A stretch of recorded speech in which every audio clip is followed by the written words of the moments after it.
welcome to Inspirational Journeys, everyone.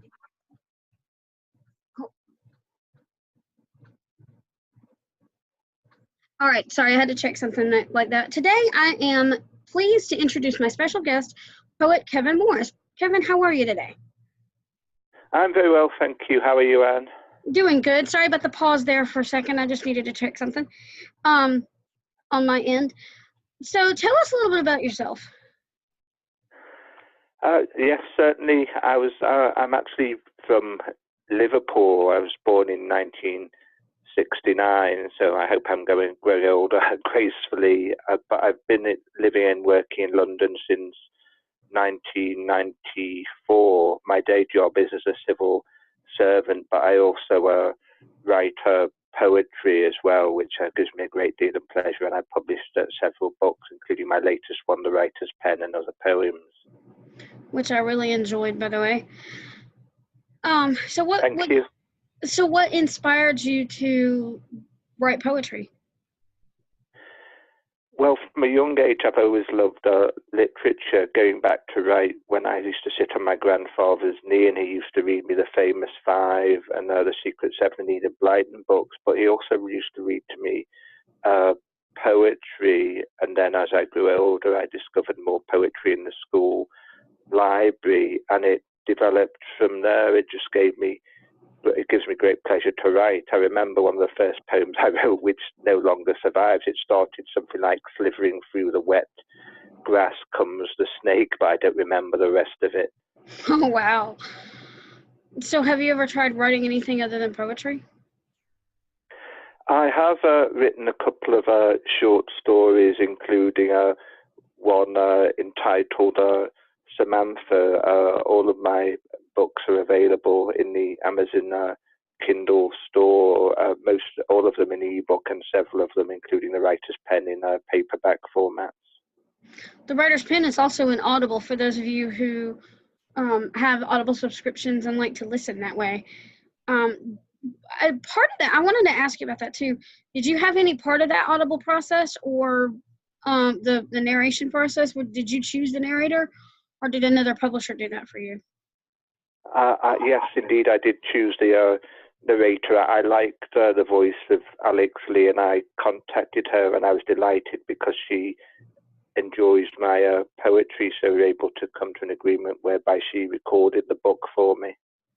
I like how she added like the ticking clock sounds and other different background sounds in certain poems. I like that. Yes, it's great the way she did that, yeah. So you also blog, is that not right?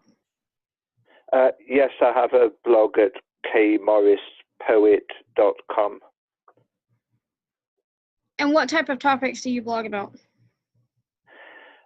A lot of what I blog are examples of my poetry, sometimes first drafts, which when eventually polished will find their way into future collections. But I also do offer the opportunity for fellow authors or anyone with an interest in literature to guest post on my blog. So I have had a number of authors and fellow poets who have guest posted. I'm always happy to receive requests to blog on my website. Okay, so what topics do you cover when people want to guest post on your blog? What topics in particular? It can be anything.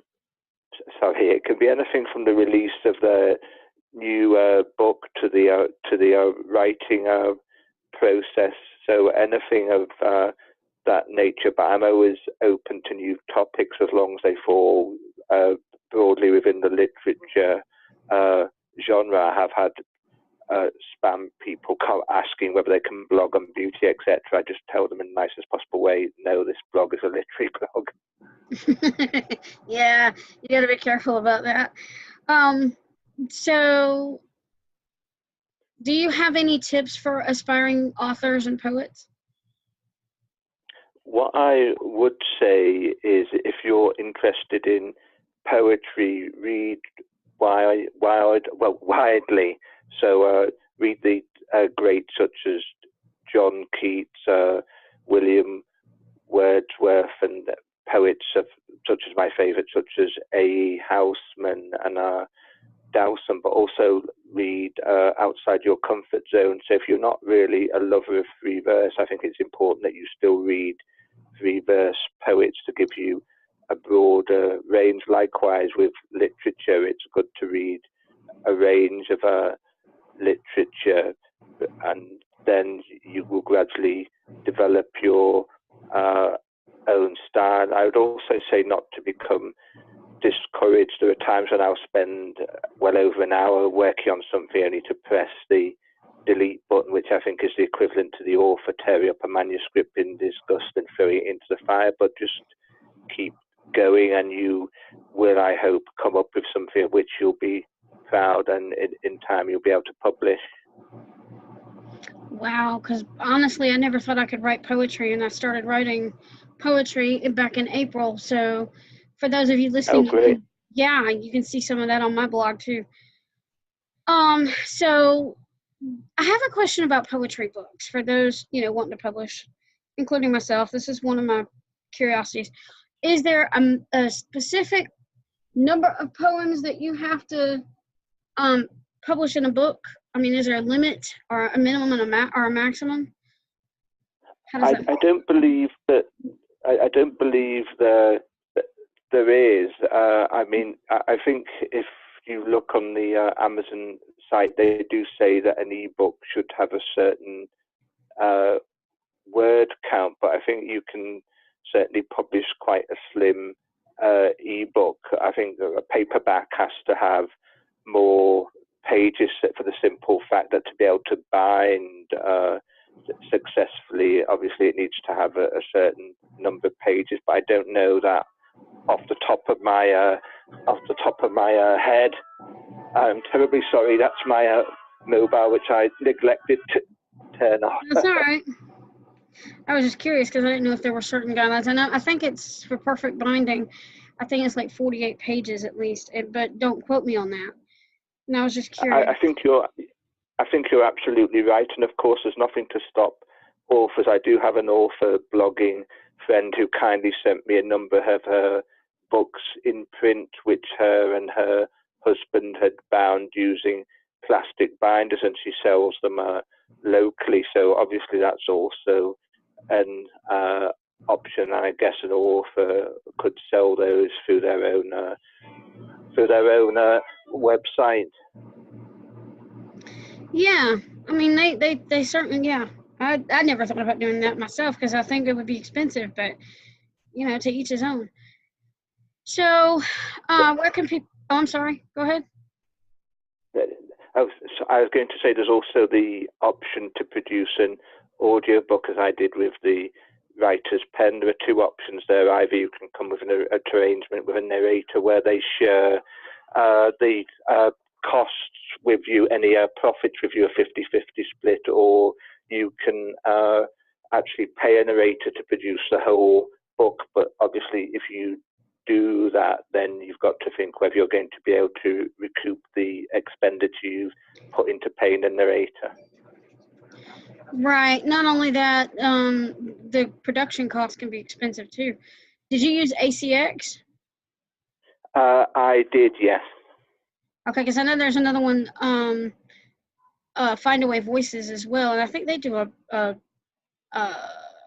some sort of, not a royalty split, but I think they have some sort of plan where you pay so much up front, and then I don't know. I heard about it on another podcast, and I don't know if you've heard of them or not. But I was curious as to what. I haven't heard of them, but I'll certainly investigate them.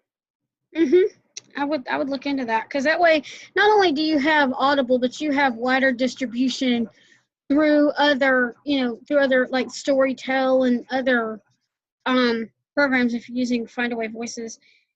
Did you only publish on Amazon? I did, yes, although some of my earlier books, My Old Clock, I Wind, and other poems, and Lost are also available as paperbacks from Moyhill Publishing. That's Moyhill, Moyhill Publishing. Did you pay for an editor? I always pay for my poetry books to be proofread. I'm one of those people. I do want to check for grammatical and punctuation errors, but I don't have any changes made by a proof editor in terms of my poetry, because I think poetry is so personal. So yeah, and it's open and you can play with words through poems. I learned that myself. Yeah. So, okay, I've got a question. If you feel uncomfortable answering this, let me know. If you could be educated or have a conversation with anyone in the world, past or present, who would it be and why? Well, I wish I could talk to my departed grandfather, because he had a great influence on me in terms of me sitting on his knee reading to me at bedtime. I'm sure he was a great influence in retrospect on the fact I'm now a poet. Also, I had a wonderful school teacher, Mr. Dela Cruz, and I remember him recording Sir Arthur Conan Doyle's A Speckled Band, and also a number of poems, including humorous poems. I'd love to be able to chat with him, but I think also he's sadly departed. And as for, I suppose, famous people, I'd love to be able to chat to someone like Winston Churchill. Oh, wow. Did your teacher encourage you in any way in your writing? At that time, I wasn't really writing, but he certainly helped to implant in me the love of books, which had already been implanted by my grandfather, but he certainly nurtured that in me. I remember him having this very big stock room in the classroom. It's a bit like an Aladdin's cave. You'd go there and the shelves would be groaning with books. I suspect it was quite dangerous in retrospect. Mm-hmm. Do you have a poem you'd like to read for us? Yes, certainly. Let me just grab my book. Okay. I'll read the title poem, "The Writer's Pen." Okay. Thank you, Anne. You accuse me of hiding in my ivory tower. I answer that I have no power other than my pen, which, when it scratches, sometimes catches the truth of the matter, causing the fine porcelain of your ideals to shatter, revealing the stain called human nature. For each man is a praetor, and the writer's pen can interpret the hearts of men. Wow. And when I read that one on audio, and guys, it really puts a writer in such great perspective. Thank you for reading that for us. You're welcome. Now, where can people find you online?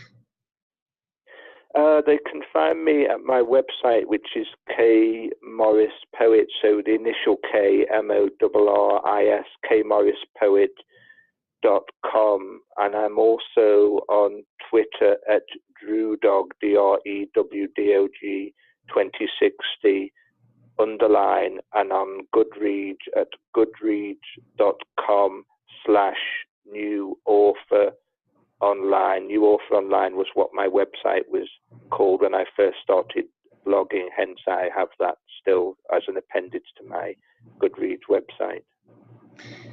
And when you sent me the photo, it said it had the you and Trigger. Is Trigger your guide dog? He is indeed, yes. A lovely brindle Labrador retriever. Oh, okay. That way people know when they see it on the podcast cover art and on my blog, they'll know who he is. Thanks again for coming on to the show, and I really appreciate it. We challenge you today, everyone, to go out there and read to get inspired, write something inspiring, and share your creation with the world. For when you've touched one life, you've touched 1,000. Thanks for joining us on Inspirational Journeys, and have a blessed day.